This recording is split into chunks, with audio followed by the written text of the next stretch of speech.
ብልጽግና ውስጥ ሆኖ አስፈላጊውን ትግል ማድረግ አስፈላጊውን ጥያቄ መጠየቅ ይሄ አንዱ የማህበራዊ ሚዲያ አንቂዎች ስራ ነው።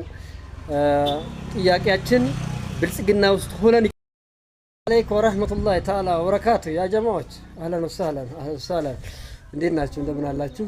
ማሻአላህ እንግዲህ ያው በሂክማ እስላማዊ ዩኒቨርሲቲ ዙሪያ ያው እንግዲህ ሁለት ቪዲዮ ከሰራው ቢያንስ አሁን ከ15 ከአንድ ወር በላይ ሆኗል። ዛሬ ደግሞ በአዲስ መልኩ አንድ ቪዲዮ የሰራሁት ቪዲዮ አለ።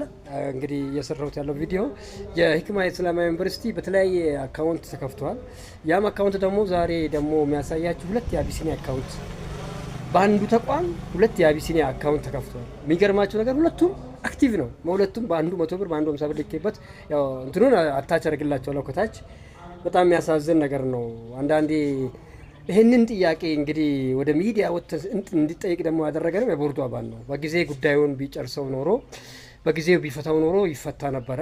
ሁለተኛ ደግሞ ህዝብ በሚሰጠው መዋጮ ላይ ግልጽ የሆነ ነገር መቅረብ መቻል አለበት ነው። ይሄ ደግሞ የጤናማ ሰው አእምሮ እንጂ በውስጥ ይጨረስ ምናምን የሚባል ሳይንስ አይደለም። ይሄ አሁንም ደግሜ አስረግጬ የምነግራችሁ ነገር ቢኖር ይሄ እንደዚህ አይነት አሰራር የለም።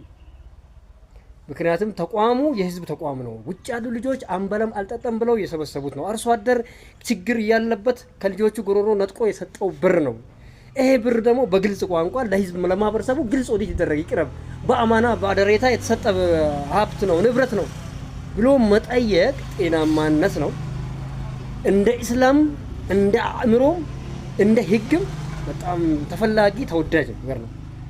ስለዚህ ይሄ ነገር ተገቢ ነው ወይ ነው ጥያቄያችን። አሁን ደግሞ ተለያየ በግሩፕ የገባችሁ ተለያየ ነገር ይሄ ነገር ለማዳፈን ወደ ሚዲያ መውጣት የለበትም። ሚዲያው እኮ እንዲወጣ ያደረጉት አንደኛው ምንድነው ሚዲያ እንዲወጣ እኮ የተደረገው የተለያየ አሊሞችን የተሰደባችሁ የተለያየ ሚኒስትሮች እየተሰደቡ ማን ነው ይሄ ችግር እንዳይወጣ ነው አይደለም። ሲደብቁ ግርግር በሚዲያ ሲፈጠር ነበር። እዛኔ ለምንድነው ወደ ሚዲያ አታውጡ? ሰላም ነው የተፈጠረ ነገር የለም፣ ተቋሙንም ሊያፈርሰው የሰራ አሊምም የለም አመራርም የለም ብላችሁ የዛኔ ለምንድነው አልተናገራችሁት?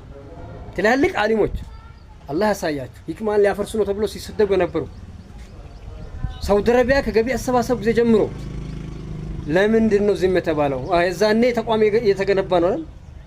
አሁንስ አሁን ተገቢ ጥያቄ ስለተጠየቀ ተቋም ይፈርሳል ማለት ነው። ይሄ ነገር መቀረፍ መቻል አለበት። እንደዚህ አይነት ነገራቶች በነገራችን ላይ ዋጋ ያስከፍለናል። ተገቢ አይደለም፣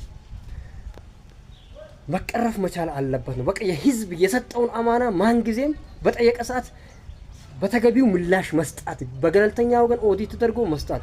የሚሰራ ሰው ደግሞ የሚያከፈለው ነገር ካለ ይከፈለው። እኛ ደግሜም ደጋግሜ የሚነግራችሁ ከግለሰብ ጋር አይደለም ችግራችን። ተቋሙን እንደ ተቋም ጠንካራ በሁለት እግሩ እንዲቆም ልናደርገው ነው አላማችን። ያንን አላማ ነው እኛ የምናስቀጥለው። ለምን አባቴ አይሆንም የሂክማ ፕሬዝዳንት የሂክማ ኮሚቴ ለምን አባቴ አይሆንም? ህጋዊ የሆነ አሰራር ይስፈነው ተቋሙ ላይ። ያንን ነው ያን ያለ ነው። እንግዲህ አሁን ደግሞ በዚህ ጊዜ ያው ምርጫ ጊዜ ደርሷል። ያው እንግዲህ ብልጽግና ሀገራችንን እየመራ ነው ያለው። በዚህ አጋጣሚ ደግሞ ምርጫውንም ብልጽግናን እየመረጣችሁ መቀጠል ነው ያለብን። ያው ምልክታችን የስንዴ ናዶ ነው። መልእክታችን ደግሞ ኢትዮጵያ ወደ ከፍታ ተምሳሌት ሀገር ነው።